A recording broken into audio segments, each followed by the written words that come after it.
Hello, welcome to TTales. This story is called The Deep. It was supposed to be a quiet fishing trip. Lisa and I had rented a lakeside cabin for the weekend, hoping to escape the noise of the city.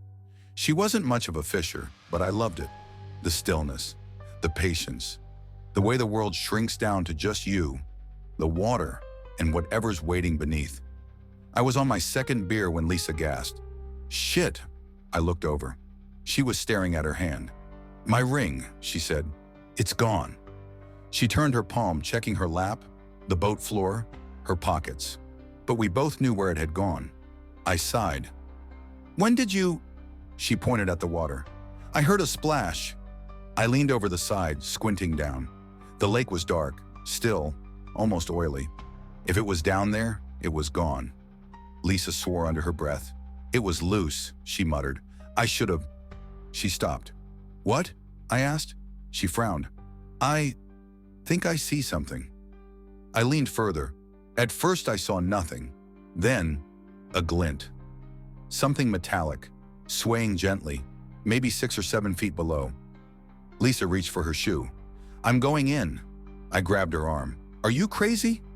"It's not that deep." I hesitated, then sighed. "Fine, I'll do it."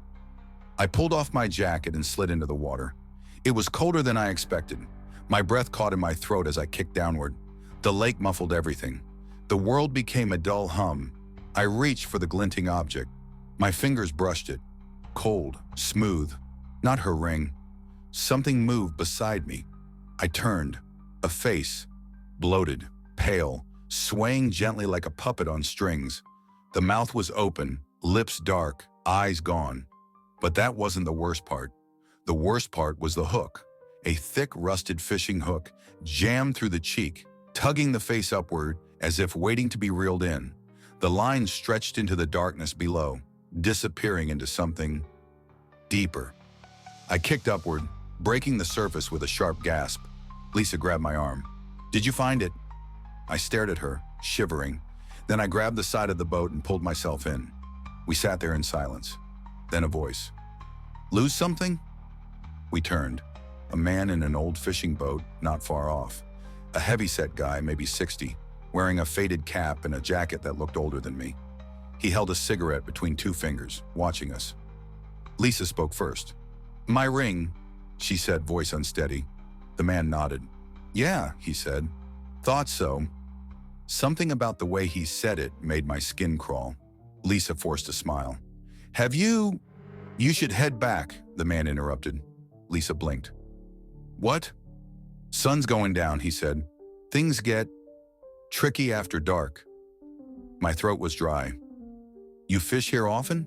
He took a drag, then exhaled slow. "I catch what wants to be caught." We turned the boat, headed back. Neither of us spoke. That night I couldn't sleep. I kept thinking about the hook. In the morning I went back to the dock. The fisherman was there fixing his net. I hesitated, then asked, "The body?" He didn't look up. "What about it?" I swallowed. "Who was he?" The man tied a knot. "Someone who didn't listen." I frowned. "Listen to what?" He looked at me then, eyes dark, unreadable. "You ever wonder," he said, "who's holding the other end of the line?" I didn't answer.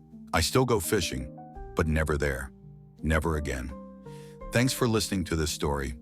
I hope to see you next week. Take care.